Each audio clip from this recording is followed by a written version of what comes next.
بسم اللہ الرحمن الرحیم الحمد للہ رب العالمین والصلاة والسلام علی اشرف الانبیاء وسید المرسلین وعلی آلہ وصحبہ اجمعین ومن تبعهم بإحسان فی کل زمان ومکان الى یوم الدین اما بعد ما جاء فی سور الحرہ، بلی کے جھوٹے کے بارے میں جو بات وارد ہوئی ہے اس کا باب۔ بلی کا جھوٹا پاک ہے یا ناپاک ہے، اس کے بارے میں ائمہ کا اختلاف ہے،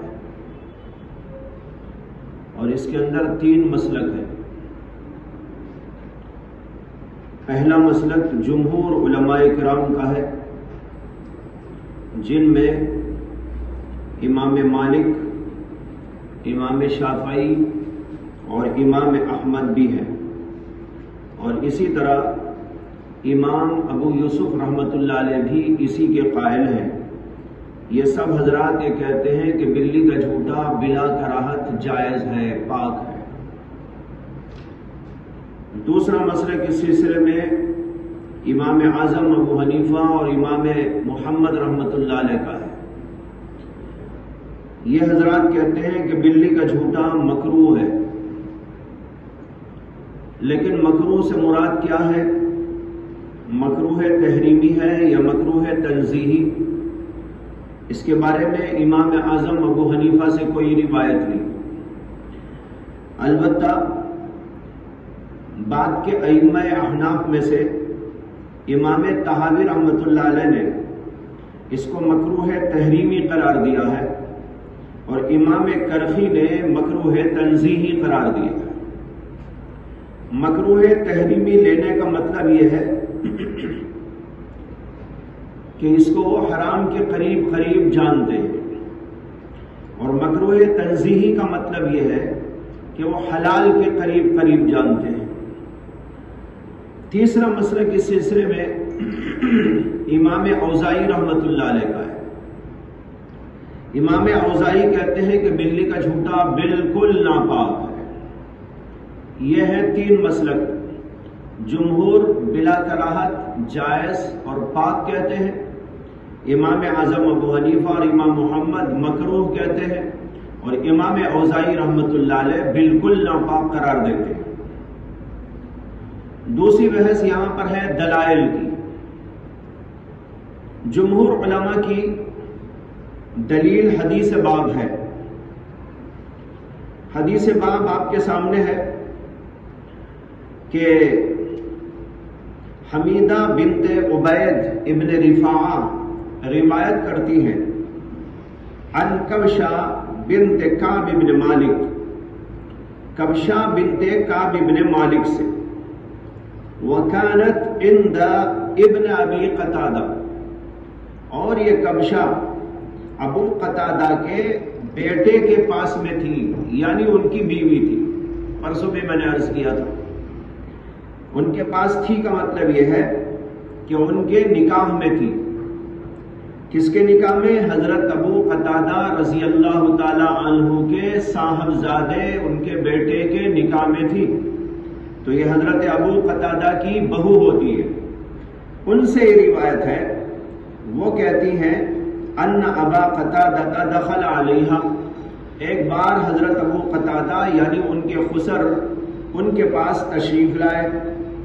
کہتی ہیں فسکبت لہ وضوءا، میں نے ان کے لیے پانی ڈالا، یعنی لوٹے میں پانی بھر کے رکھا کہ وضو کرنا چاہتے تھے۔ انہوں نے حکم دیا ہوگا کہ میں وضو کرنا چاہتا ہوں، پانی لاؤ، تو بہو نے پانی لا کے رکھا۔ کہتی ہے فجاءت ہرۃ تشرب، پانی لوٹے میں رکھا تھا تو ایک بلی آئی اور پینے لگی۔ فاصغى لها الاناء، تو حضرت ابو قتادہ نے بلی کے واسطے اپنے لوٹے کو جھکا دیا، اپنے برتن کو ذرا ایسا جھکا دیا تاکہ اچھی طرح وہ پی لے۔ حتی شربت، یہاں تک کہ بلی نے پی لیا۔ قالت کبشہ، حضرت کبشہ کہتی ہیں فرعانی انظر الیہ، حضرت ابو قتادہ نے مجھ کو دیکھا کہ میں ان کو دیکھ رہی ہوں، گھور رہی ہوں، تعجب سے وہ دیکھ رہی تھی کہ یہ کیا ہے کہ بلی کو پانی پلا رہے ہیں اور بلی کا جھوٹا وضو کے لیے استعمال کرتے جا رہے ہیں۔ تعجب کے ساتھ حضرت کبشہ اپنے خسر کے اس عمل کو دیکھتی رہی۔ جب انہوں نے ان کو دیکھا تو خسر نے ان کو دیکھا۔ کہتی ہے انہوں نے کہا اتعجبین یا بنت اخی، ارے بھتیجی کیا تجھے تعجب ہو رہا ہے میرے اس عمل سے؟ فقلت نعم، میں نے کہا کہ ہاں، بڑا تعجب ہے کہ آپ بلی کو پلا رہے ہیں اور اس پانی کو استعمال کر رہے ہیں وضو کے لیے۔ قال، تو حضرت ابو قتادہ نے حدیث سنائی، انہوں نے کہا ان رسول اللہ صلی اللہ علیہ وسلم قال انہا لیست بنجس، یہ نجس نہیں ہے۔ اللہ کے رسول علیہ السلام نے فرمایا کہ بلی نجس نہیں ہے۔ انما ہی من الطوافین علیکم او الطوافات، بس وہ تو تمہارے اوپر گشت کرنے والوں میں سے ہے، گشت کرنے والیوں میں سے۔ یہاں پر شراح میں اختلاف ہے کہ من الطوافین علیکم او الطوافات، یہ او جو آیا ہے، بعض علماء کہتے ہیں کہ یہ راوی کا شک ہے۔ راوی کو شک ہو گیا ہے کہ حدیث کے الفاظ الطوافین علیکم ہے یا اب الطوافات علیکم ہے۔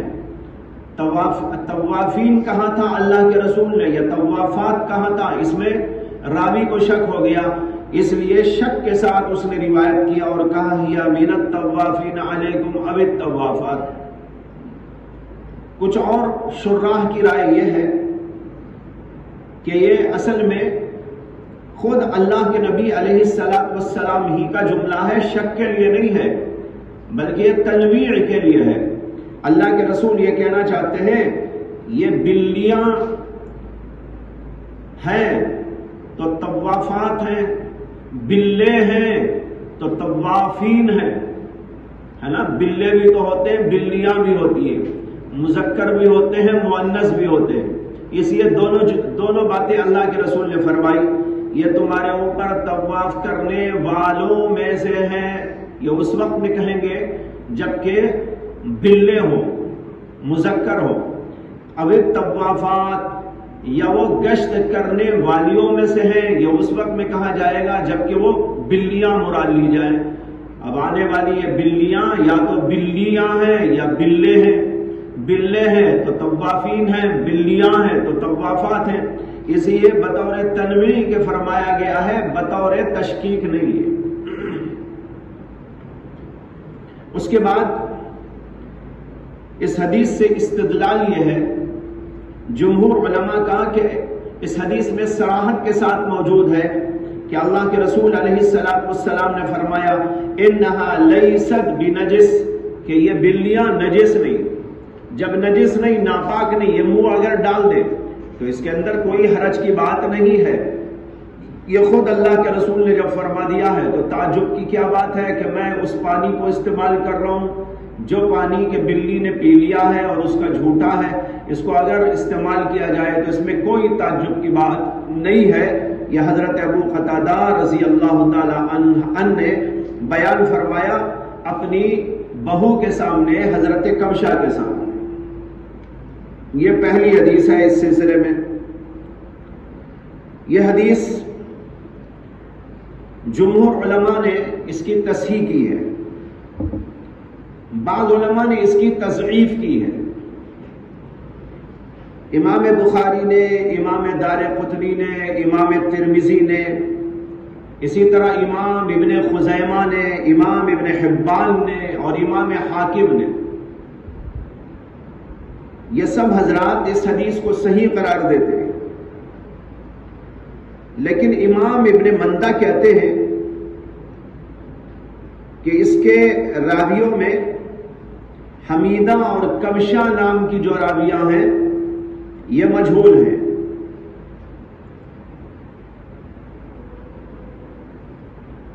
حمیدہ جو کبشہ سے روایت کرنے والی ہے، اور کبشہ ان کا بھی ذکر آیا آپ کے سامنے، جو ابو قتادہ کی بہو ہوتی ہے۔ ابن مندہ کہتے ہیں کہ دونوں کے دونوں مجہول ہیں۔ جب یہ دونوں مجہول ہیں تو ان کی روایت قابل اعتبار نہیں ہے، اس لیے بعض علماء نے اس حدیث کی تصحیح کی، لیکن صحیح بات یہ ہے کہ جمہور علماء نے جو صحیح حدیث کی تصحیح کی وہی بات صحیح ہے،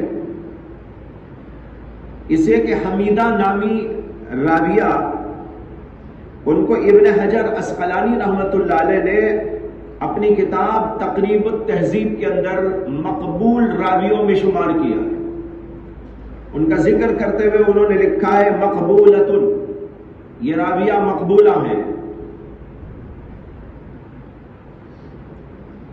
اور ابن حبان رحمۃ اللہ علیہ نے بھی ان کو ثقات میں شامل کیا ہے۔ اور رہی حضرت کبشہ، تو ان کے بارے میں ابن حبان نے ایک تو ان کو ثقات میں لکھا ہے، اور پھر ثقات میں ان کا ذکر کرنے کے ساتھ ساتھ اس بات کی تصریح بھی کر دی ہے، لہا صحبت، لہا صحبت، یعنی ان کو رسول اللہ صلی اللہ علیہ وسلم کی صحبت و معیت حاصل ہے، صحابیہ ہیں۔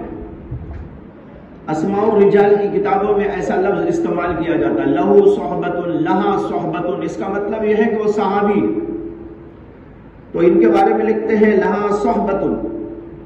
جب ان کا صحابیہ ہونا ثابت ہے تو ان کا مجہول ہونا کوئی مضر نہیں، اس لیے کہ تمام کے تمام صحابہ عدول ہیں، قابل اعتبار ہیں، ثقہ ہیں، چاہے ان کے حالات معلوم ہو یا چاہے ان کے حالات معلوم نہ ہو، تمام صورتوں کے اندر ان کی روایت قابل اعتبار ہوتی ہے۔ اس لیے جمہور علماء کی یہ حدیث قابل اعتبار حدیث ہے اور صحیح حدیث ہے۔ اور خود امام ترمذی یہاں کہہ رہے ہیں قال ابو عیسیٰ ھذا حدیث حسن صحیح، امام ترمذی تو اس کو حسن صحیح دونوں کہہ رہے ہیں۔ یہ ہوئی پہلی دلیل جمہور علماء کی۔ دوسری دلیل اس سلسلے میں یہ ہے کہ امام ابو داؤد رحمۃ اللہ علیہ نے روایت کیا ہے داؤد بن صالح بن دینار التمار سے، داؤد بن صالح بن دینار التمار، وہ اپنی والدہ سے روایت کرتے ہیں کہ ان کی والدہ نے اپنی ایک باندی کو حضرت عائشہ صدیقہ رضی اللہ تعالی عنہا کی خدمت میں حریصہ نامی کھانا دے کر بھیجا۔ عرب کے کھانوں میں سے کھانا ہے حریصہ یا حریص کہتے ہیں اس کو، آج کل تو یہاں بھی ملنے لگا ہے، وہاں کا کھانا یہاں بھی آج کل مل جاتا ہے۔ تو حضرت عائشہ کے پاس حریصہ دے کر ایک باندی کو بھیجا۔ جب وہ باندی وہاں پر پہنچی تو حضرت عائشہ صدیقہ رضی اللہ تعالی عنہا کو نماز پڑھتے ہوئے پایا۔ حضرت عائشہ نے نماز میں اشارہ دیا رکھ دو، زعیہا رکھ دو، فجاءت ہرہ، وہ کھانا رکھا تھا، بلی آئی اور بلی نے اس میں منہ ڈال کر کھانا شروع کر ڈالا۔ جب نماز سے فارغ ہوئی حضرت عائشہ صدیقہ رضی اللہ تعالی عنہا، تو وہیں سے انہوں نے کھانا شروع کر دیا جہاں بلی نے منہ ڈالا تھا۔ روایت میں الفاظ ہیں فَلَمَّا انصَرَفَتْ أَكَلَتْ مِنْ حَيْثُ أَكَلَتِ الْهِرَّةُ، جب نماز سے فارغ ہوئی تو وہیں سے انہوں نے کھایا جہاں سے کہ بلی نے کھایا تھا۔ اور پھر حضرت عائشہ صدیقہ رضی اللہ تعالی عنہ نے فرمایا کہ قال رسول اللہ صلی اللہ علیہ وسلم انہا لیست بنجس، یہ نجس نہیں ہے، انما ہی من الطوافین علیکم، یہ تو تمہارے اوپر گشت کرنے والیوں میں سے۔ وقد رأیت رسول اللہ صلی اللہ علیہ وسلم یتوضأ بفضلها، پھر انہوں نے کہا میں نے تو اللہ کے رسول صلی اللہ علیہ وسلم کو دیکھا ہے کہ بلی کے بچے ہوئے پانی کو وضو میں استعمال کرتے تھے اور اس سے وضو کیا کرتے تھے۔ یتوضأ بفضلها، اس روایت کو امام ابو داؤد نے روایت کیا ہے اور امام دارقطنی نے بھی اس کو روایت کیا ہے، لیکن یہ روایت مخدوش ہے۔ امام دارقطنی کہتے ہیں کہ اس کے راوی عبدالعزیز دراوردی اس کو روایت کرنے میں متفرد ہے، اور صاحب جوہر نقی امام ابن الترکمانی کہتے ہیں کہ اس کے اندر داؤد بن صالح کی والدہ مجہول ہیں۔ ابھی میں نے جو روایت سنائی تو اس کے اندر آپ نے اندازہ کیا ہوگا کہ روایت یوں آئی ہے، داؤد بن صالح التمار ان امہ، وہ اپنی والدہ سے روایت کرتے ہیں کہ ان کی والدہ نے اپنے باندی کو حضرت عائشہ کے پاس میں بھیجا۔ اب ان کی ماں کون ہے؟ نہ ان کا نام ہے، نہ ان کا پتہ ہے، نہ ان کے کی صفات ہیں، ان کے حالات ہیں، کچھ پتہ نہیں کہ ان کی والدہ کون۔ اس لیے ابن الترکمانی کہتے ہیں کہ داؤد بن صالح کی والدہ یہاں مجہول ہے، اور امام بزار نے اس روایت کے بارے میں کہا ہے لا یثبت من جہت النقل، سند کی روح سے یہ روایت ثابت نہیں۔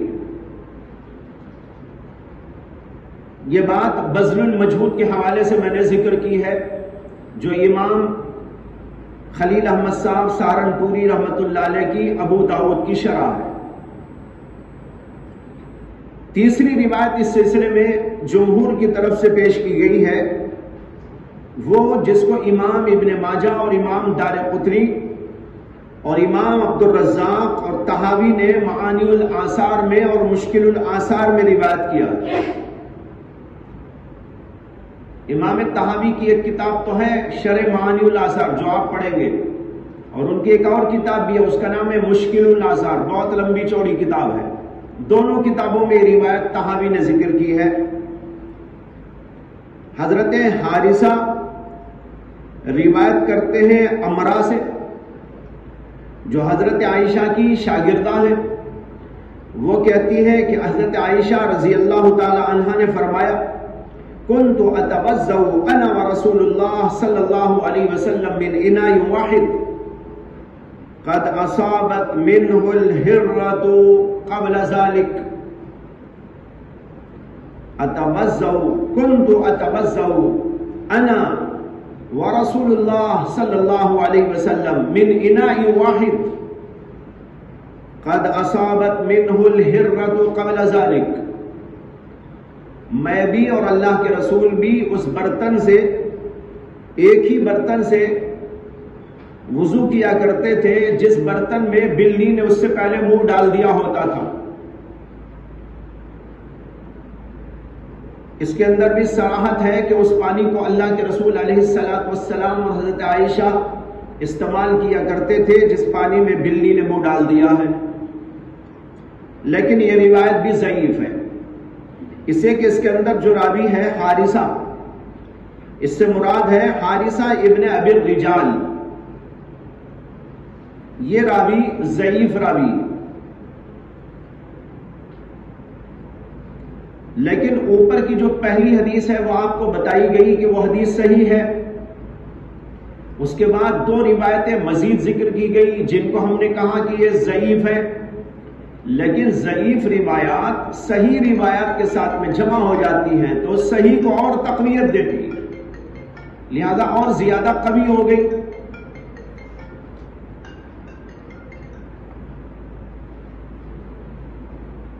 تو اس سے معلوم ہوا کہ یہ سب روایات مل ملا کر اور مزید قوی ہو جاتی ہیں، اور مسئلہ واضح ہو جاتا ہے کہ اللہ کے رسول علیہ السلام نے بلی کے جھوٹے کو پاک قرار دیا ہے۔ اس کے علاوہ بھی اور روایات ہیں کتب حدیث کے اندر، لیکن میں نے صرف 3 روایات آپ کے سامنے ذکر کی۔ یہ تو ہے جمہور علماء کی دلیل۔ امام اعظم ابو حنیفہ رحمۃ اللہ علیہ نے متعدد دلائل سے استدلال کیا ہے، جو یہ کہتے ہیں کہ بلی کا جھوٹا مکروہ ہے۔ مکروہ ہونے کا مطلب یہ ہے کہ وہ بھی اس کو پاک مانتے ہیں، لیکن ایک خارجی وجہ سے اس کو ناپاک، ایک خارجی وجہ سے اس کو مکروہ قرار دیتے ہیں۔ انہوں نے جو دلائل استعمال کیے ہیں اس سلسلے میں، ان میں پہلی دلیل گزشتہ باب کی حدیث ہے۔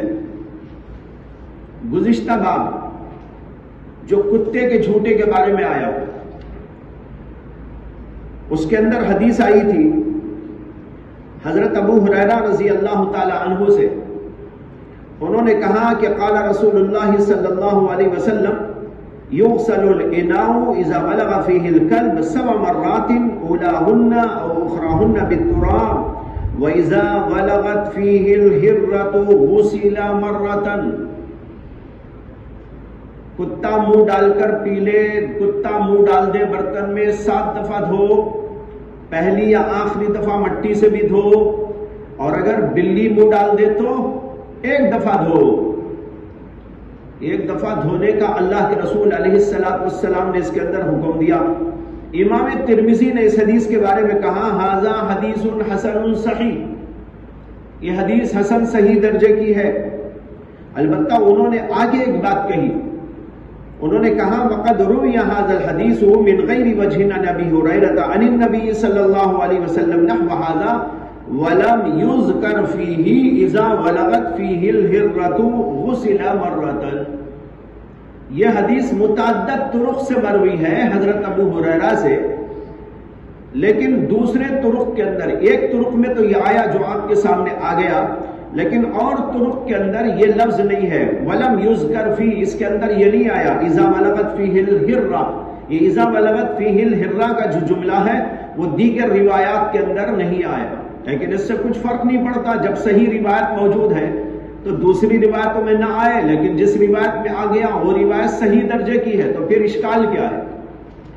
بعض علماء نے اس کے اوپر اشکال کیا، انہوں نے کہا کہ یہ جملہ جو اس کے اندر آیا ہے یعنی اذا بلغت فیہ الکلب، یہ مدرج من الراوی ہے، یعنی کسی راوی نے ٹھوس دیا ہے، لیکن اس کی کوئی دلیل نہیں ہے کہ کس راوی نے اس کو ٹھوس دیا اور کہاں سے ٹھوس دیا، جبکہ دیگر روایات بھی بتاتی ہیں کہ یہ جملہ صحیح ہو سکتا ہے، اور خود امام ترمذی نے اس حدیث کو صحیح قرار دیا، بلکہ حسن صحیح قرار دیا، جیسے کہ آپ نے دیکھ لیا۔ علامہ خلیل احمد صاحب سہارنپوری رحمت اللہ علیہ نے فرمایا ہے کہ یہ جملہ مرفوع ہے اور زیادتی ثقہ کی قبیل سے ہے۔ میں نے پہلے بھی کئی جگہ عرض کیا ہے کہ اگر ثقہ راوی کسی بات کا اضافہ کر دیتا ہے اس کو کہتے ہیں زیادت الثقہ، ثقہ کی زیادتی، اور ثقہ کوئی بات روایت کے اندر زیادہ بیان کر رہا ہے تو پھر اس کو قبول کیا جاتا ہے۔ زیادت الثقۃ مقبولۃ، یہ محدثین کا ایک اصول ہے اور اس کو جگہ جگہ استعمال کیا جاتا ہے، لہذا یہ روایت از قبیل زیادتی ثقہ ہونے کی وجہ سے قابل قبول ہے۔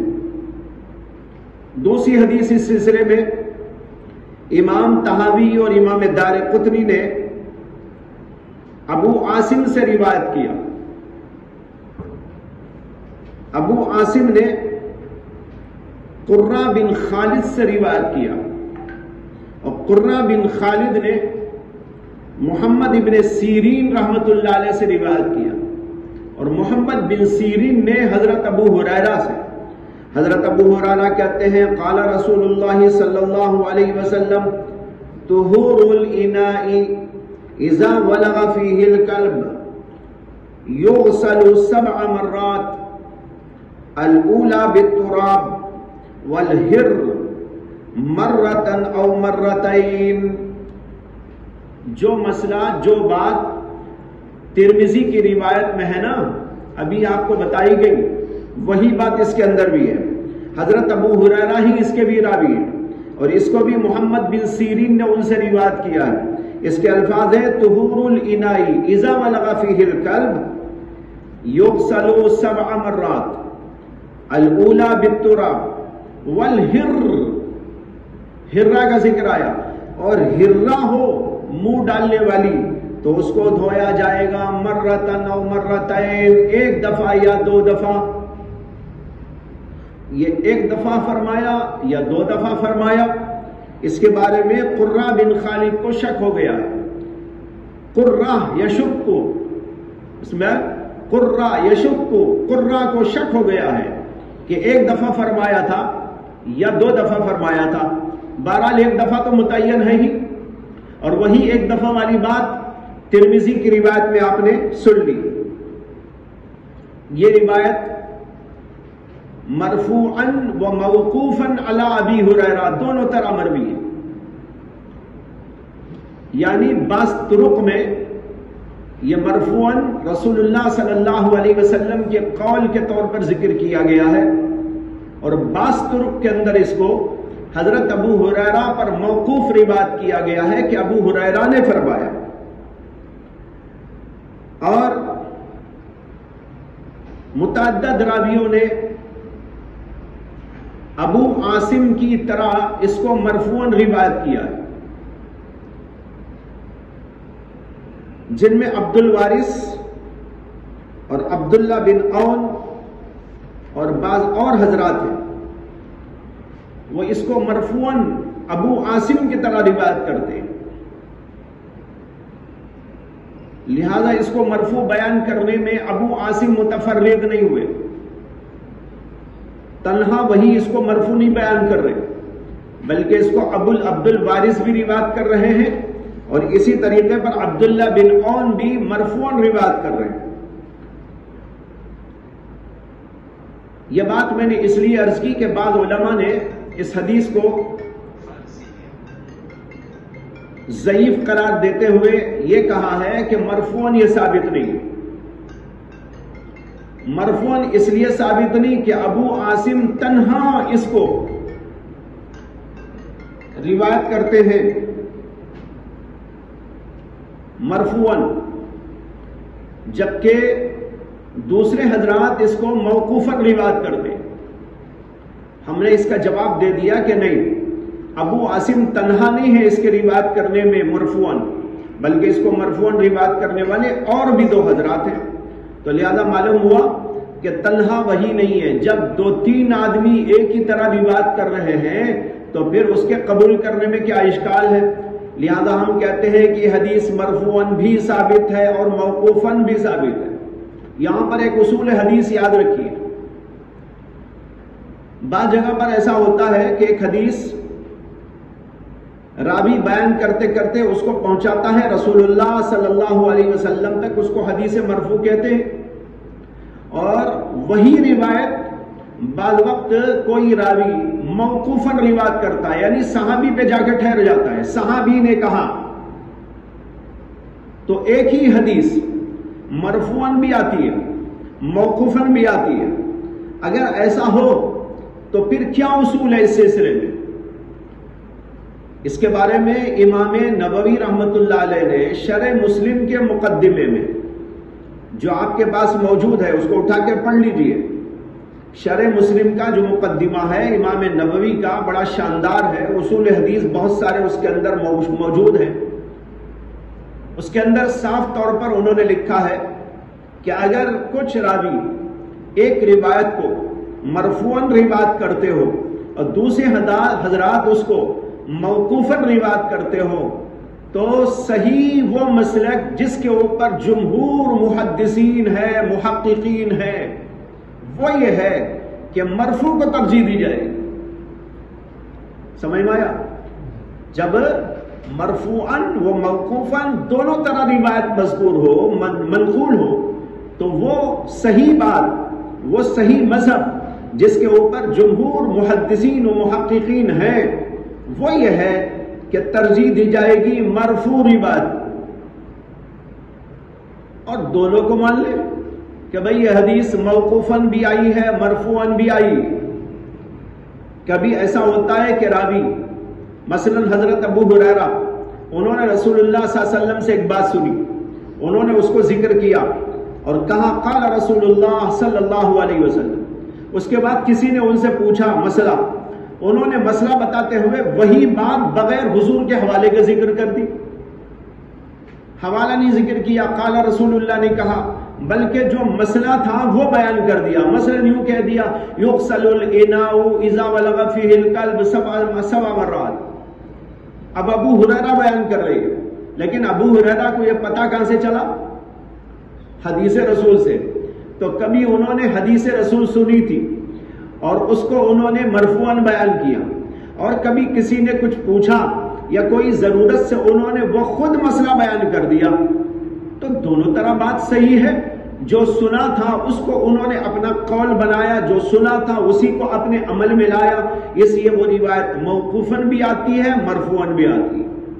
ہاں اگر راوی ہی ضعیف ہو تو پھر الگ مسئلہ ہے، لیکن اگر دونوں روایتوں کے راوی ثقہ ہوں، قابل اعتبار ہوں، مرفوع روایت کے راوی بھی ثقہ ہوں اور جو موقوف روایت کرنے والے ہیں وہ لوگ بھی ثقہ و قابل اعتبار ہوں، تو یہاں دونوں باتوں کو تسلیم کر لینے میں کوئی حرج کی بات نہیں ہے کہ روایت مرفوعاً بھی ثابت ہے اور موقوفاً بھی ثابت ہے، اور ترجیح کے اصول پر چلتے ہیں۔ تو پھر میں نے آپ کے سامنے عرض کر دیا نووی کے حوالے سے کہ ایسی صورت کے اندر ترجیح تو مرفوع کو ہوتی ہے۔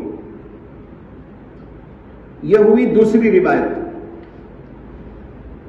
یہاں پر ایک اور بات سن لیجئے، بعض باتیں ذہن میں ڈال کے رکھنے سے کبھی کام آ جاتی ہیں، جیسے ابھی 2-3 باتیں میں نے عرض کی، ایک اور بات یہاں پر سمجھ لیں۔ وہ یہ ہے کہ حضرت ابن سیرین رحمت اللہ علیہ، جن کا پورا نام ہے محمد ابن سیرین، تابعین میں سے ہیں، بڑے جلیل القدر، وہ حضرت ابو ہریرہ رضی اللہ عنہ کے شاگرد تھے۔ وہ جب حدیث بیان کرتے تھے حضرت ابو ہریرہ سے، تو حضرت ابو ہریرہ کی حدیث کو بیان کرتے ہوئے یوں کہہ دیتے تھے قال ابو ہریرہ، یعنی قال رسول اللہ اس کے بعد جو ہوتا تھا وہ چھوڑ دیتے تھے۔ چنانچہ ان سے کسی نے پوچھا کہ حضرت یہ جو حدیث آپ بیان کر رہے ہیں ابو ہریرہ کی، یہ ابو ہریرہ کی ہے یا رسول اللہ کی؟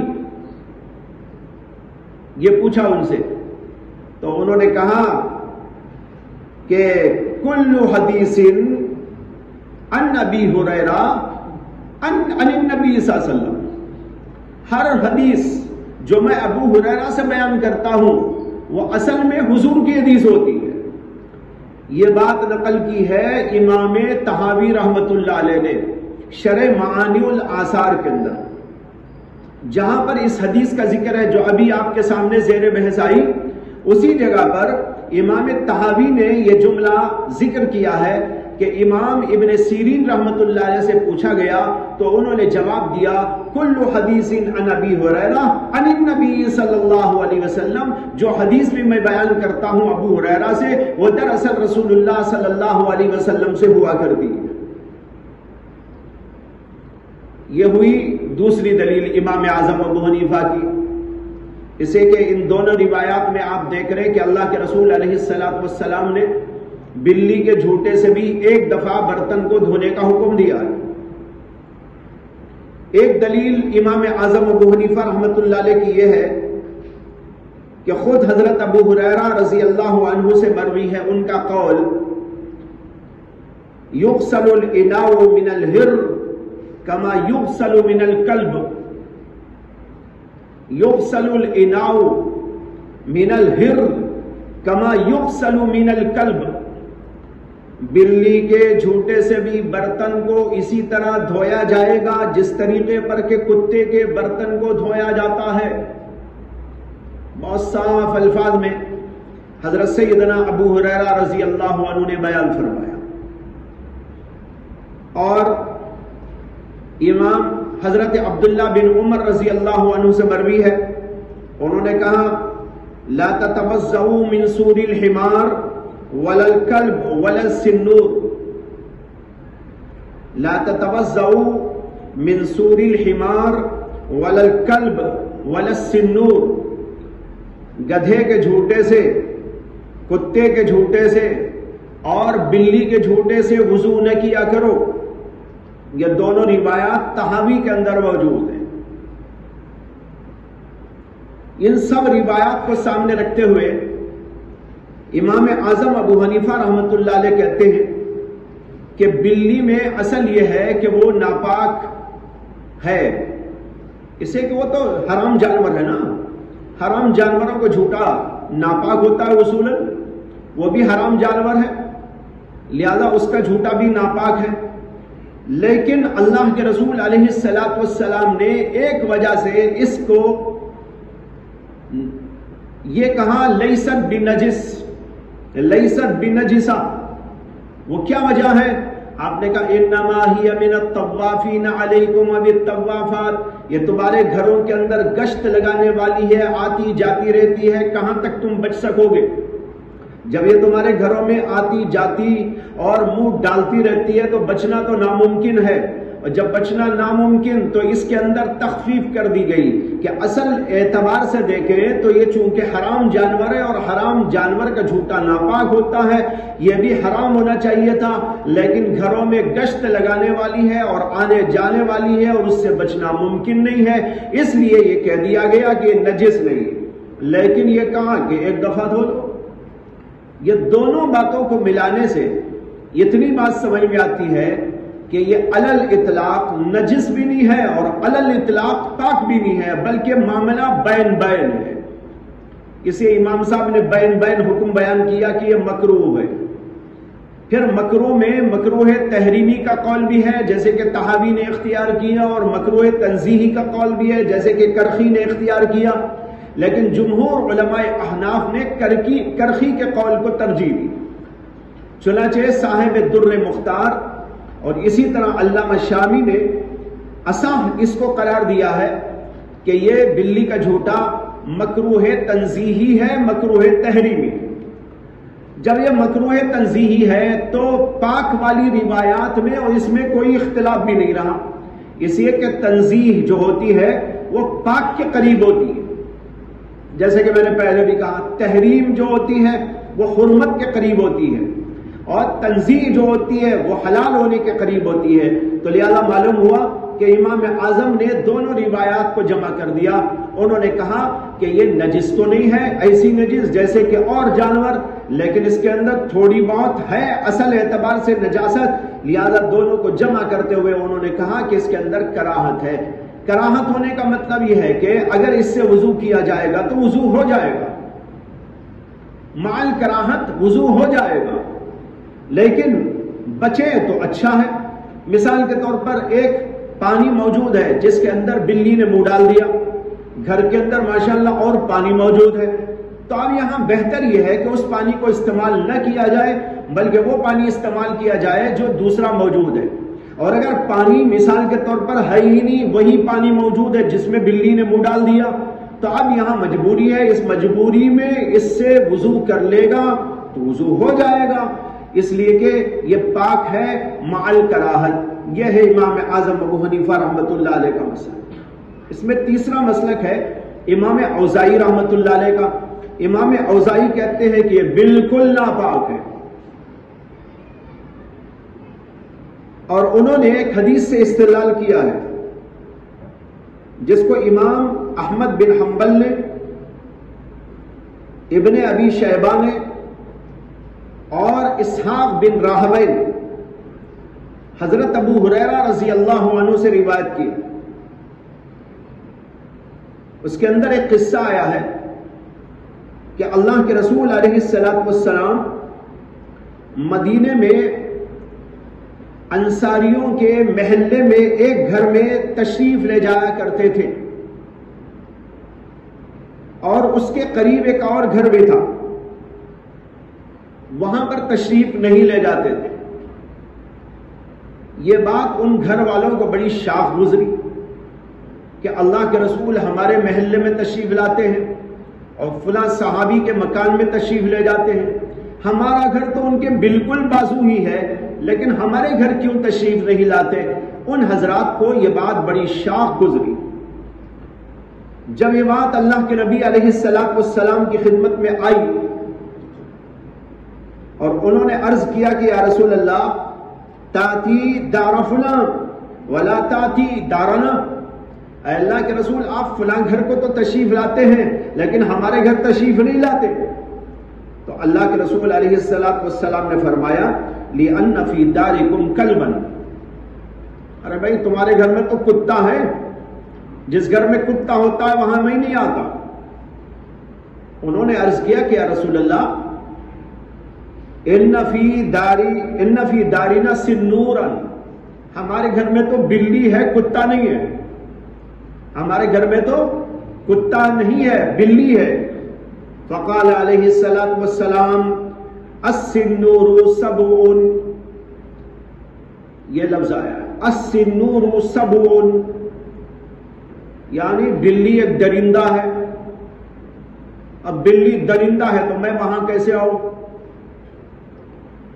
یہ حدیث ہے، اس کو امام حاکم نے روایت کیا ہے، دارقطنی نے روایت کیا ہے، احمد نے، ابن ابی شیبہ نے اور اسحاق بن راہوے نے، لیکن حاکم نے مختصراً روایت کیا ہے صرف اتنا لفظ السنور سبعون، یہ قصہ اس کے اندر موجود نہیں، لیکن یہ روایت انتہائی ضعیف ہے، ناقابل اعتبار ہے۔ اللہ کے رسول کے گھر میں بھی بلی ہوا کرتی تھی، حضرت ابو ہریرہ تو بلی پالا کرتے تھے، اللہ کے رسول نے ان کو لقب دیا تھا ابو ہریرہ، حالانکہ ان کا نام تو عبد الرحمن تھا، یا بعض نے کہا عبد الشمس، بعضوں نے کہا عبداللہ تھا، زمانے جاہلیت میں ان کا نام عبد الشمس تھا،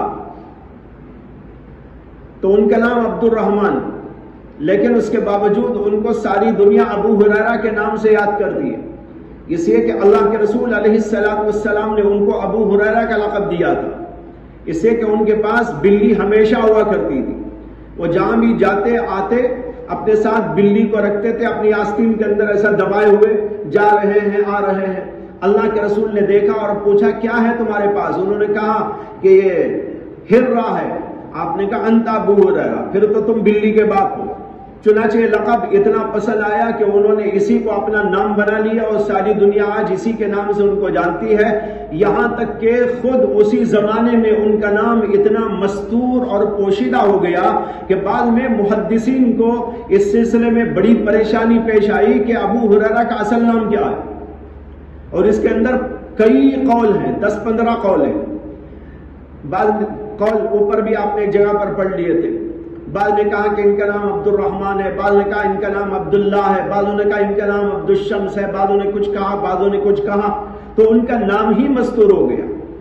تو بتانا یہ ہے کہ ابو ہریرہ نام ہی پڑ گیا ان کا اس لیے کہ وہ بلی کو پالتے تھے، صحابہ بھی بلیوں کو پالا کرتے تھے، اس لیے کہ بلی کو پالنا کوئی غلط تو ہے نہیں، اگر وہاں پر بلی موجود تھی تو اس کی وجہ سے اللہ کے رسول وہاں نہ جائے، یہ بات بہت ہی عجیب اور حیرت انگیز ہے۔ اس لیے جمہور علماء نے، بلکہ تمام کے تمام علماء نے اس حدیث کو غلط اور ضعیف قرار دیا ہے، اس لیے کہ اس کا ایک راوی ہے جس کا نام ہے عیسیٰ ابن المسیب، عیسیٰ ابن المسیب، یہ مدار حدیث ہے اور یہ بالاتفاق ضعیف راویوں میں سے،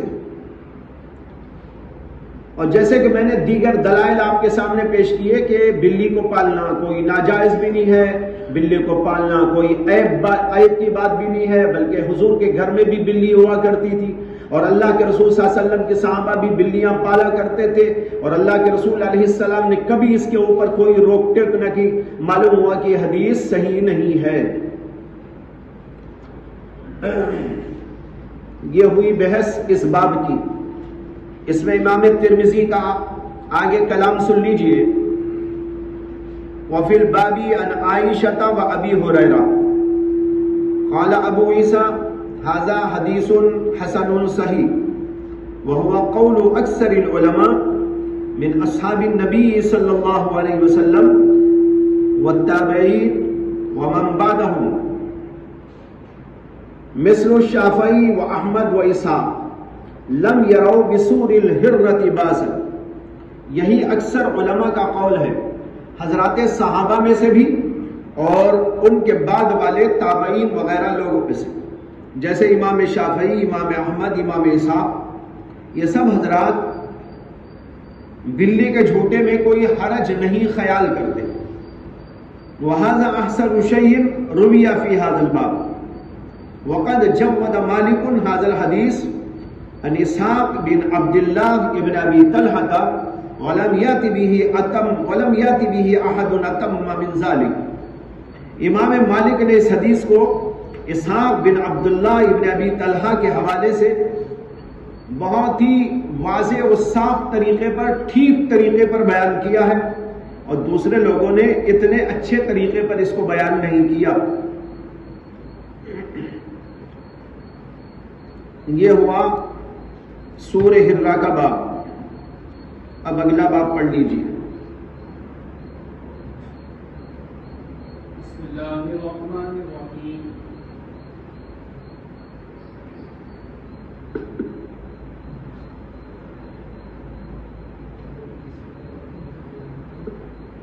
باب المسح عن الخفين، وبه قال حدثنا هناد قال حدثنا وكيع عن الأعمش عن إبراهيم عن حمام بن الحارث قال قال جرير بن عبد الله رضي الله تعالى عنه ثم توضأ ومسح على خفيه، فقيل له أتفعل هذا؟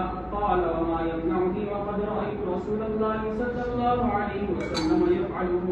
قال وكان يعجبهم حديث جرير رضي الله عنه لأن إسلامه كان بعد نزول المائدة. وفي الباب عن عمر وعلي وحذيفة والمغيرة وبلال وسعد وأبي أيوب وسلمان وبريدة وعمرو بن أمية وأنس وسعد بن سعد ويعلى بن مرة وعبادة بن الصامت وأسامة بن شريك وأبي أمامة وجعد بن أسامة بن زيد رضي الله تعالى عنهم.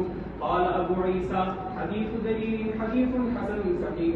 ويروى عن شهر بن حوشب قال رأيت جرير بن عبد الله رضي الله عنه توضأ ومسح على خفيه، فقلت له في ذلك فقال رأيت رسول الله صلى الله عليه وسلم توضأ ومسح على خفيه، فقلت له أقبل المائدة أو بعد المائدة؟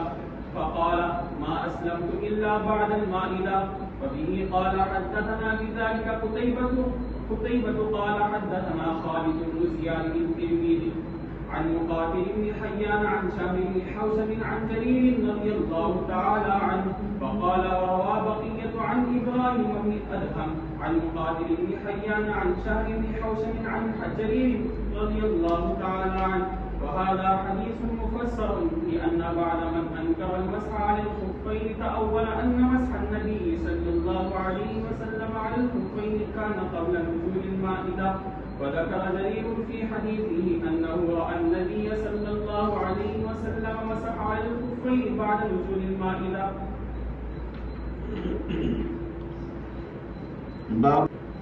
باب فی المسح علی الخفین، موزوں پر مسح کا باب۔ اس باب میں حدیث لائے ہیں حضرت حمام ابن الحارث سے۔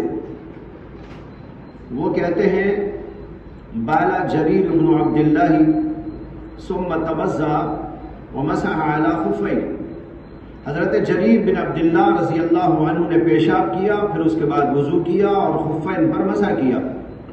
فقیل له وتفعل هذا، ان سے پوچھا گیا کہ آپ ایسا کرتے ہیں؟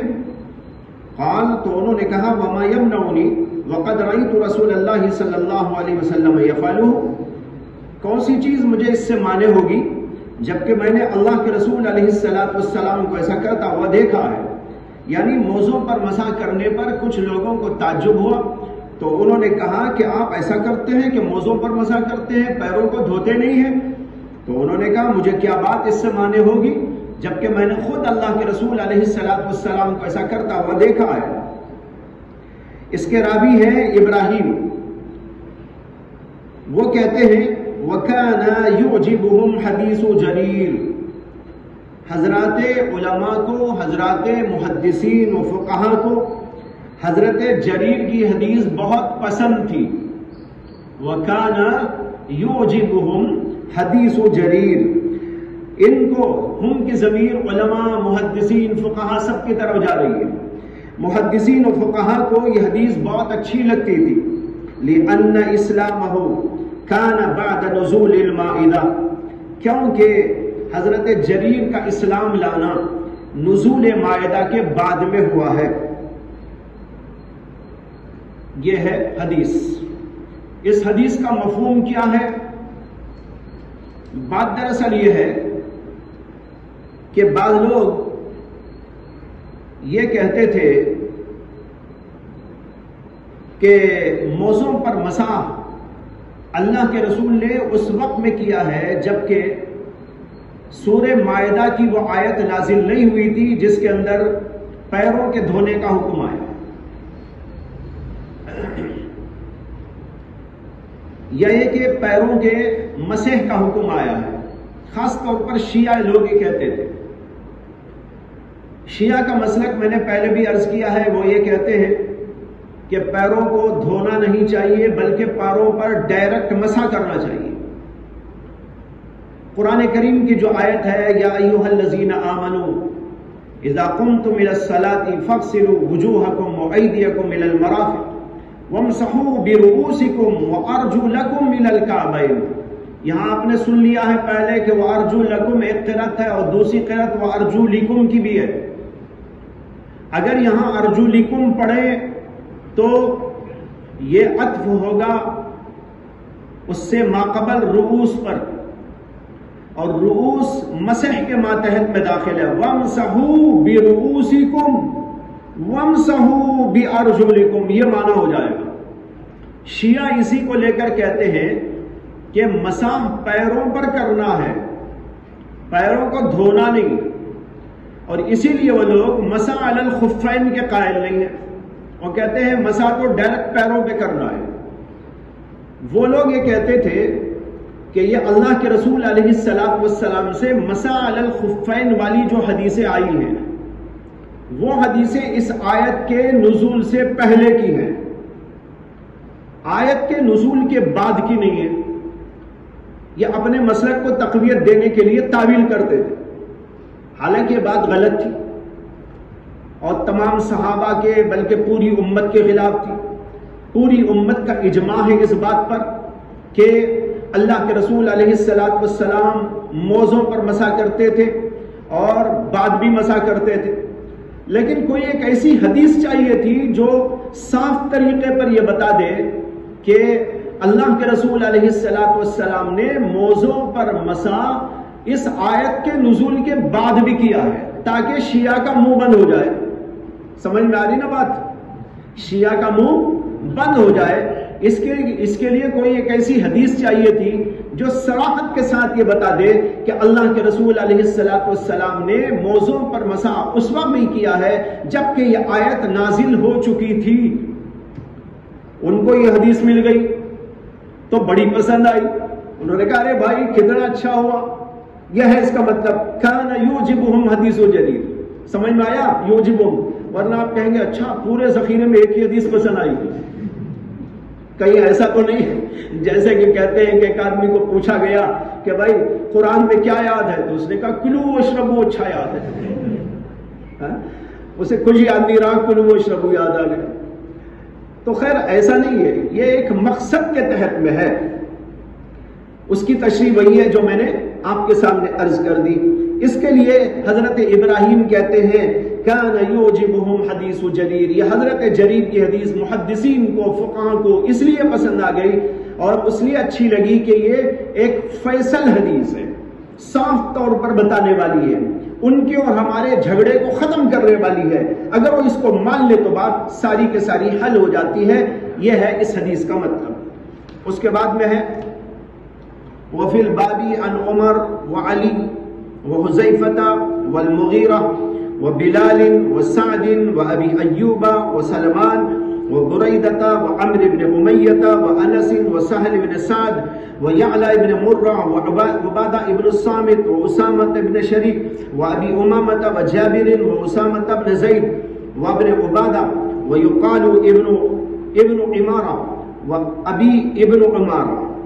قال ابو عیسیٰ حدیث جریر حدیث حسن صحیح، یعنی اتنے سارے صحابہ سے مسح علی الخفین کی روایات آئی ہیں، یہ بتا رہے امام ترمذی، ان سارے صحابہ کرام سے روایات آئی ہیں مسح علی الخفین کی، اور یہ حدیث جریر حدیث حسن صحیح ہے۔ ویروی عن شہر بن حوشب، اور حضرت شہر بن حوشب سے مروی ہے، انہوں نے کہا رأیت جریر بن عبداللہ توضأ ومسح علی خفین، میں نے حضرت جریر بن عبداللہ کو دیکھا کہ انہوں نے وضو کیا اور خفین پر مسح کیا۔ میں نے ان سے اس بارے میں پوچھا، انہوں نے کہا رأیت النبی صلی اللہ علیہ وسلم توضأ ومسح علی خفین، میں نے تو خود اللہ کے رسول کو دیکھا ہے کہ آپ نے وضو کیا اور خفین پر مسح کیا۔ فقلت له، میں نے ان سے پوچھا اقبل المائدتی ام بعد المائدہ، یہاں پوری وضاحت ہو رہی ہے، اوپر والی حدیث کی وضاحت۔ میں نے ان سے پوچھا اقبل المائدتی ام بعد المائدہ، سورہ مائدہ کے نازل ہونے کے پہلے آپ نے یہ دیکھا تھا یا سورہ مائدہ کے نازل ہونے کے بعد میں آپ نے یہ دیکھا تھا؟ ان کے ذہن میں اشکال تھا وہ جو شیعہ کہتے ہیں۔ شیعہ کہتے ہیں حضور نے جتنے بھی مسح علی الخفین کیے ہیں وہ سب کے سب اس وقت کے واقعات ہیں جبکہ ابھی سورہ مائدہ نازل نہیں ہوئی۔ سورہ مائدہ کے نازل ہونے کے بعد موزوں پر مسح نہیں کیا ہے، پیروں پر مسح کیا، یہ شیعہ کہتے تھے۔ تو ان کے ذہن میں تھا تو انہوں نے ان سے پوچھ لیا شاعر بن حوشب نے کہ اقبل المائدتی ام بعد المائدہ، تو حضرت جریر بن عبداللہ نے جواب دیا فقال ما اسلمت الا بعد المائدہ، ارے بھائی میں اسلام ہی لایا سورہ مائدہ کے نازل ہونے کے بعد، اس سے پہلے تو میں اسلام میں داخل نہیں تھا۔ اب جتنا بھی میں نے حضور کو دیکھا ہے وہ سورہ مائدہ کے نازل ہونے کے بعد ہی دیکھا ہے، پہلے میں نے تو دیکھا ہی نہیں حضور کو۔ بس صاف ہو گئی کہ نہیں ہو گئی؟ حدثنا بذالک قتیبۃ، اب سند بیان کر رہے ہیں شاعر ابن حوشب کی روایت کی سند۔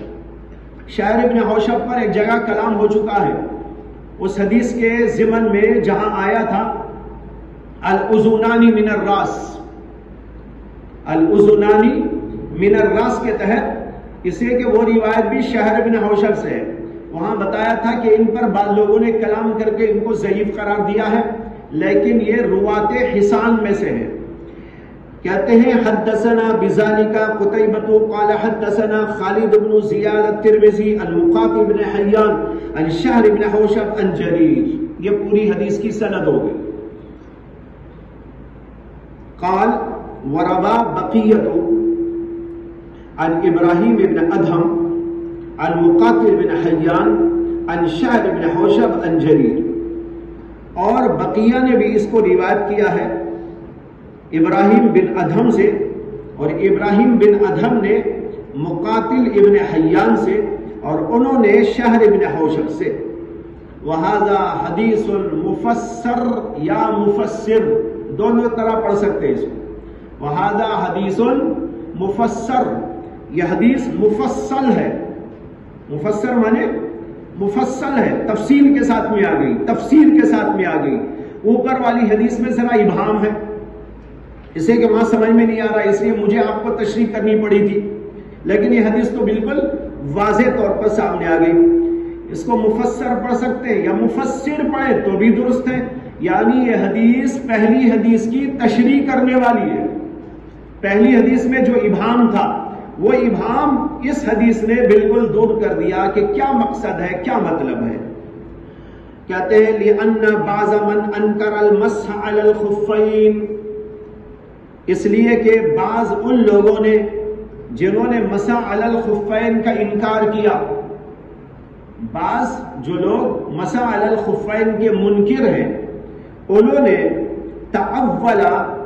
تعویل کی ہے ان مسح النبی صلی اللہ علیہ وسلم علی الخفین کان قبل نزول المائدہ، کہ حضور نے جو خفین پر مسح کیا ہے وہ نزول مائدہ سے پہلے کا قصہ ہے، نزول مائدہ کے بعد آپ نے مسح نہیں کیا ہے۔ وَذَكَرَ جَرِيرٌ فِي حَدِيثِهِ، اور حضرت جریر نے اس حدیث کے اندر صراحت کے ساتھ بیان کر دیا انہو رأى النبی صلی اللہ علیہ وسلم مسح علی الخفین بعد نزول المائدہ، کہ انہوں نے دیکھا اللہ کے رسول کو کہ آپ نے مسح کیا خفین پر نزول مائدہ کے بعد۔ تو بات صاف ہو گئی اور یہ بات معلوم ہو گئی کہ شیعہ لوگ جو یہ تعویل کرتے ہیں مسح علی الخفین کے بارے میں کہ مسح علی الخفین حضور نے نزول آیت مائدہ سے پہلے کیا ہے، یہ بات غلط ہے، بلکہ نزول آیت مائدہ کے بعد بھی اللہ کے رسول علیہ السلام نے مسح علی الخفین کیا۔ اب اس کے بعد یہاں پر یہ سمجھ لیجئے کہ تمام علماء اہل سنت والجماعت کا اتفاق ہے کہ مسح علی الخفین جائز ہے، اس کے اندر صرف شیعہ کا اختلاف ہے۔ شیعہ مسح علی الخفین کو جائز نہیں کہتے اور خفین پر مسح کے بجائے خود پیروں پر مسح کو لازم قرار دیتے ہیں۔ اس کی تفصیلی بحث بالکل ابتدا میں گزر گئی ہے۔ اہل سنت والجماعت نے، تمام صحابہ کرام نے اور آج تک برابر پوری امت نے مسح علی الخفین کو جائز قرار دیا اور اس کے اوپر عمل کرتی چلی آئی، اور اس سلسلے میں حضرات صحابہ میں سے بعض کے مطابق 70 صحابہ کرام نے حدیثیں بیان کی، بعضوں نے کہا کہ 40 صحابہ کرام نے روایتیں بیان کی۔ حضرت حسن بصری رحمت اللہ علیہ کہتے ہیں حدثنی 70 من اصحاب النبی صلی اللہ علیہ وسلم انہ کان یمسح علی الخفین، مجھے صحابہ میں سے 70 صحابہ کرام نے حدیث بیان کی کہ اللہ کے رسول علیہ السلام خفین پر مسح کیا کرتے تھے۔ اخرجہ ابن ابی شیبہ، امام حسن کا یہ اثر ابن ابی شیبہ نے مصنف میں ذکر کیا۔ امام ابو عمر ابن عبد البر مالکی اپنی کتاب الاستذکار میں لکھتے ہیں، ابن عبد البر کی کتاب ہے، اس کا نام ہے الاستذکار، اس کے اندر وہ لکھتے ہیں رویہ عن النبی صلی اللہ علیہ وسلم المسح علی الخفین نحو 40 من الصحابہ، حضور اقدس صلی اللہ علیہ وسلم سے 40 صحابہ کرام تقریباً مسح علی الخفین کو روایت کرتے ہیں۔ ان کے علم میں اتنا آیا انہوں نے یہ لکھ دیا، ان کے علم میں اتنا آیا انہوں نے وہ بیان فرما دیا، اس میں کوئی اختلاف کی بات نہیں۔ حافظ ابن حجر عسقلانی فتح الباری میں لکھتے ہیں کہ متعدد حفاظ حدیث نے اس بات کی صراحت کی ہے کہ مسح علی الخفین متواتر الحدیث ہے، یعنی حدیث متواتر سے ثابت ہے، اور بعض علماء نے ان روایتوں کو جمع کیا ہے اور وہ 80 سے زیادہ روایتیں ہو گئی، اور انہی میں سے حضرات عشرہ مبشرہ بھی ہیں، یعنی جن کو اللہ کے نبی نے دنیا ہی میں بشارت جنت دے دی تھی، وہ صحابہ بھی ہیں جنہوں نے اس روایت کو بیان کیا۔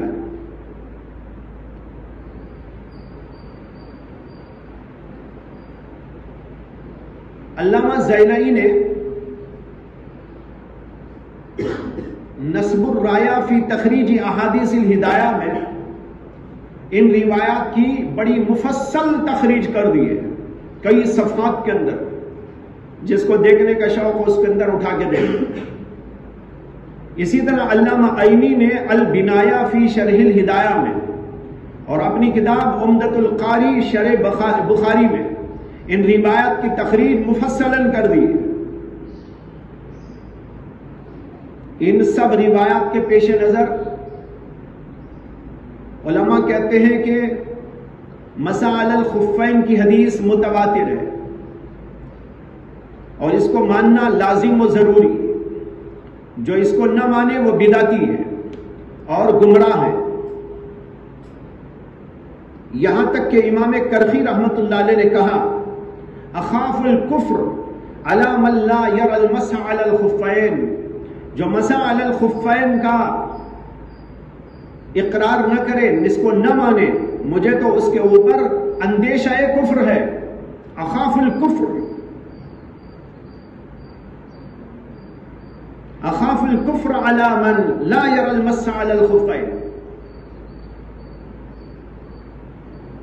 اور وجہ اس کی یہ ہے کہ اتنے سارے صحابہ کرام کی روایت کو نہ ماننے کا مطلب یہ ہے کہ ان سارے صحابہ کو نعوذ باللہ جھوٹا قرار دے رہا ہے اور ان کا رد کر رہا ہے اور ان کو غلط قرار دے رہا ہے. اسے وہ کہتے ہیں کہ مجھے تو اس کے اوپر اندیشہ کفر ہے. امام اعظم ابو حنیفہ رحمۃ اللہ علیہ نے ارشاد فرمایا کہ ما قلت بالمسح حتی جاءنی فیہ مثل ضوء النہار. ما قلت بالمسح حتی جاءنی مثل ضوء النہار. میں مسح علی الخفین کا قائل اس وقت تک نہ ہوا جب تک کہ میرے پاس روایات اس طرح نہیں آ گئی جیسے کہ دن کا اجالا ہوتا ہے. دن کے اجالے کی طرح احادیث کا ذخیرہ سامنے آ گیا تو مجھے ماننا پڑا. یعنی متواتر روایات ہے اس سلسلے میں. اور اسی لیے امام اعظم ابو حنیفہ رحمۃ اللہ علیہ نے اہل سنت کی علامات اور نشانیوں میں اس کو بھی داخل کیا ہے کہ مسح علی الخفین کا قائل ہوا جائے. جو مسح علی الخفین کا قائل نہیں وہ اہل سنت میں داخل نہیں. اسی لیے عقائد کی کتابوں میں آپ اس مسئلے کو پڑھتے ہیں. عقائد کی کتابوں میں لکھا ہوا ہے کہ اہل سنت کی یہ علامات ہیں. ان میں یہ ہے کہ شیخین کی تفضیل یعنی حضرت ابو بکر اور حضرت عمر بن خطاب کو تمام صحابہ میں افضل قرار دینا اور حضرت سیدنا عثمان غنی اور حضرت سیدنا علی ابن ابی طالب ان دونوں حضرات سے محبت اور عقیدت رکھنا یہ بھی اہل سنت کی نشانیوں میں سے. اسی کے ساتھ ہے کہ مسح علی الخفین کا قائل ہونا. معلوم ہوا کہ مسح علی الخفین کا قائل ہونا بھی اہل سنت کی نشانیوں میں سے ایک نشانی ہے. جو آدمی اہل سنت ہوگا وہ مسح علی الخفین کا قائل ہوگا. جو مسح علی الخفین کا قائل نہ ہوگا وہ اہل سنت میں داخل نہیں بلکہ وہ بدعتیوں میں داخل ہو جائے. یہاں پر ایک تحقیق عرض کرنا ضروری ہے, وہ یہ ہے, اور یہ تحقیق آپ کو بہت کم جگہ ملے گی, وہ یہ کہ بعض حضرات صحابہ کرام سے مسح علی الخفین کا انکار نقل کیا گیا ہے اور وہ 3 صحابہ ہیں. ایک سیدنا عبداللہ بن عباس, دوسرے حضرت سیدنا ابو ہریرہ رضی اللہ عنہ اور تیسرے حضرت عائشہ صدیقہ رضی اللہ تعالی عنہ. ان 3 سے یہ مروی ہے کہ انہوں نے مسح علی الخفین کا انکار کیا. امام ابن عبد البر المالکی کہتے ہیں کہ ان 3 صحابہ کے علاوہ کسی اور سے مسح علی الخفین کا انکار منقول نہیں ہے, صرف ان 3 صحابہ سے ہے. لیکن ان 3 صحابہ کرام سے بھی جو مروی ہے یہ ان سے ان کے خلاف بات بھی آئی ہے. ایک طرف ان سے یہ مروی ہے لیکن دوسری طرف یہ بھی آیا ہے کہ انہوں نے اس کو مانا ہے. جیسے حضرت ابن عباس رضی اللہ تعالیٰ حضرت ابن عباس رضی اللہ تعالیٰ عنہ کے بارے میں اکریمہ سے روایت ہے کہ انہوں نے کہا کہ ابن عباس رضی اللہ تعالیٰ عنہ نے فرمایا سبق الکتاب المسح علی الخفین, مسح علی الخفین پر قرآن مقدم ہے. سمجھ میں آ رہا ہے؟ انہوں نے کہا مسح علی الخفین پر قرآن مقدم ہے, قرآن میں جو آیا اسے مانو, مسح علی الخفین کو نہیں. یہ اکریمہ نے نقل کیا ہے حضرت ابن عباس سے. لیکن ابن ابی شیبہ نے عبداللہ بن ادریس سے اور انہوں نے آگے نقل کیا کہ میں نے حضرت عطا سے پوچھا کہ اکریمہ تو یوں کہتے ہیں کہ ابن عباس نے کہا سبق الکتاب المسح علی الخفین، تو حضرت عطا نے کہا کذب اکریمہ، اکریمہ نے جھوٹ کہا، انا رأیت ابن عباس یمسح علیہما، اکریمہ نے غلط کہا ہے، میں نے تو ابن عباس کو خود مسح علی الخفین کرتے ہوئے دیکھا ہے۔ یہاں پر یاد رکھیے کہ کذبہ کا لفظ جو آتا ہے عربی کے اندر وہ جھوٹ بولنے ہی کے معنی میں نہیں آتا، غلطی کھانے کے معنی میں بھی آتا ہے۔ کہیں آپ کہیں کہ بھئی اکرمہ جھوٹے، یا ایسا لفظ استعمال کرتے ہیں لیکن خطا کے معنی میں، یہ یاد رکھنے کی بات ہے۔ بخاری میں بھی کئی جگہ ایسا لفظ استعمال کیا گیا ہے، جب آپ بخاری پڑھیں وہیں بتائیں گے ہم آپ کو، بعض بڑے بڑے لوگوں کے بارے میں، بعض صحابہ کے بارے میں بھی ایسا لفظ آیا ہے، وہاں یہ معنی میں ہے خطا کے، خطا تو ہو سکتی ہے، تو ان سے بھی خطا ہو گئی، انہوں نے کچھ کہا، انہوں نے کچھ سمجھ کر یہ بیان کر دیا ہے، اس کو انہوں نے کہا کذب اکریمہ، اکریمہ کو غلطی لگ گئی، میں نے تو خود ابن عباس رضی اللہ عنہ کو دیکھا کہ وہ مسح کر رہے تھے خفین کے اوپر، تو معلوم ہوا کہ وہ خفین پر مسح کے قائل تھے۔ اور امام بہقی نے لکھا ہے کہ ابن عباس رضی اللہ عنہ پہلے اس کو مکروہ سمجھتے تھے، یہ اس وقت کی بات ہے جبکہ ان کے پاس اس کا علم نہیں تھا، لیکن جب ان کے پاس اس کا علم آ گیا اور مسح علی الخفین ان کے نزدیک ثابت ہو گیا تو پھر وہ بھی اس کے قائل ہو گئے، اور پھر انہوں نے ایک سند صحیح کے ساتھ روایت کیا ہے کہ جب حضرت ابن عباس رضی اللہ عنہ سے موسیٰ بن سلمہ نے مسئلہ پوچھا مسح علی الخفین کا، تو ابن عباس رضی اللہ عنہ نے کہا للمسافر ثلاثۃ ایام ولیالیہن وللمقیم یوم ولیلۃ، دیکھو ابن عباس خود کہہ رہے ہیں، یہ سند صحیح ہے، بہقی نے اس کو روایت کیا، ابن عباس سے پوچھا موسیٰ بن سلمہ نے مسح علی الخفین کے بارے میں، انہوں نے کہا مسافر کے لیے 3 دن 3 رات اور مقیم کے لیے 1 دن 1 رات مسح کرنا ہے۔ اگر وہ اس کے قائل نہ ہوتے تو بیان کیسا کرتے؟ تو معلوم ہوا کہ ابن عباس سے وہ بات آئی ہے، لیکن وہ اصل میں اکریمہ کو غلطی لگ گئی، ورنہ تو ابن عباس سے یہی ثابت ہے جیسے کہ جمہور صحابہ سے ثابت ہے۔ رہے حضرت سیدنا ابو ہریرہ رضی اللہ عنہ، ابن ابی شیبہ روایت کرتے ہیں کہ ابو زرع اور ابن جریج ان دونوں نے روایت کیا ہے کہ ابو ہریرہ رضی اللہ عنہ خود خفین پر مسح کیا کرتے تھے، یہ ابن ابی شیبہ کی روایت ہے۔ کہتے ہیں روا ابو زرعۃ وابن جریج عن ابی ہریرہ انہ کان یمسح علی الخفین، یہ ابن ابی شیبہ کی روایت میں صراحت موجود ہے کہ خود ابو ہریرہ بھی مسح علی الخفین کرتے تھے۔ معلوم ہوا کہ ان سے بھی جو نقل کیا گیا یا تو وہ پچھلا کوئی قول ہوگا ان کا جب ان کے پاس حدیث نہیں پہنچی تھی، لیکن بعد میں انہوں نے رجوع کر لیا ہوگا، یا جنہوں نے اس کو روایت کیا ہے ان کو کوئی دھوکہ لگ گیا اور انہوں نے کچھ کا کچھ سمجھ کر بیان کر دیا۔ اب ایک بات رہ گئی حضرت عائشہ صدیقہ کی، حضرت عائشہ صدیقہ کے بارے میں تو بڑی سخت بات بعض لوگوں نے روایتاً ذکر کی ہے کہ حضرت عائشہ نے فرمایا لَأَنْ أَقْتَعَ رِجْلِي بِالْمُوسَى أَحَبُّ إِلَيَّ مِنْ أَمْسَحَ عَلَى الْخُفَّيْنِ،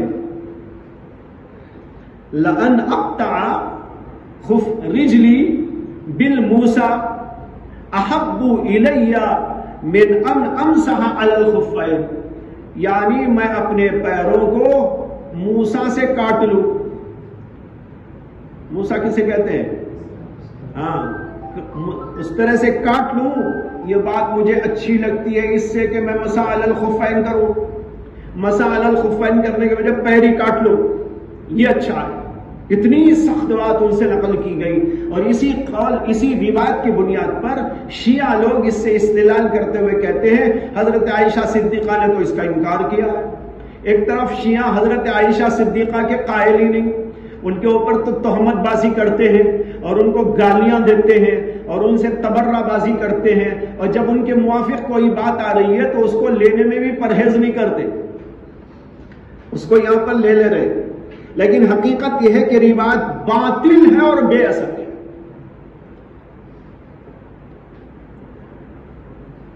امام ابن الجوزی نے اپنی کتاب العلل المتناہیہ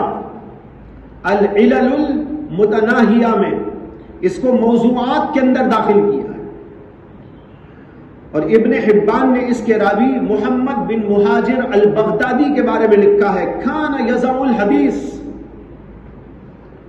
یہ جھوٹا آدمی تھا، حدیثیں گھڑ گھڑ کے بیان کرتا تھا۔ اس کا نام ہے محمد بن مہاجر بغدادی۔ تو ایسے راوی کی روایت کو لے کر حضرت عائشہ کی طرف اس بات کا انتساب کرنا بالکل غلط۔ اس کے بجائے خود حضرت عائشہ کی کیا بات ہے؟ مسلم شریف کے اندر روایت ہے، مسلم شریف میں آیا ہے کہ حضرت عائشہ صدیقہ رضی اللہ تعالی عنہا سے مسح علی الخفین کے بارے میں پوچھا تو انہوں نے کہا کہ بھائی اس سلسلے میں حضرت علی سے رجوع کرو، اس لیے کہ حضرت علی حضور صلی اللہ علیہ وسلم کے ساتھ سفر میں ہوا کرتے تھے، وہ ہم آپ کو مسئلہ بتائیں گے۔ چنانچہ لوگوں نے ان سے پوچھا تو انہوں نے بتایا کہ مسح علی الخفین حضور کرتے تھے، اور مسافرت کے اندر 3 دن اور مقیم ہونے کی حالت کے اندر 1 دن حضرت عائشہ کو بھی بتا دیا گیا۔ اس سے تو معلوم یہ ہو رہا ہے کہ حضرت عائشہ نے وہ بات نہیں کہی ہوگی، اگر وہ کہتی تو ان کے سامنے وہی ذکر کرتی، وہاں تو وہ کہہ رہی ہے کہ ان سے پوچھو، یعنی ان کو میرے سے زیادہ علم ہے۔ اب جو علم ان کا ہے وہی حضرت عائشہ صدیقہ رضی اللہ تعالی عنہا کا علم ہے۔ تو معلوم ہوا کہ جن 3 صحابہ کرام سے مسح علی الخفین کا انکار منقول ہے، ان سے اس کے خلاف بھی نقل کیا گیا ہے۔ اس لیے تمام کے تمام صحابہ کا، تمام کے تمام تابعین کا، اور اس کے بعد بھی ہر دور کے علماء اہل سنت کا یہی عقیدہ اور یہی عمل ہے کہ وہ مسح علی الخفین کو مانتے ہیں اور اس کے اوپر عمل بھی کرتے ہیں۔ یہ ہے مسح علی الخفین کی بات اور بحث۔ وآخر دعوانا الحمد للہ رب العالمین۔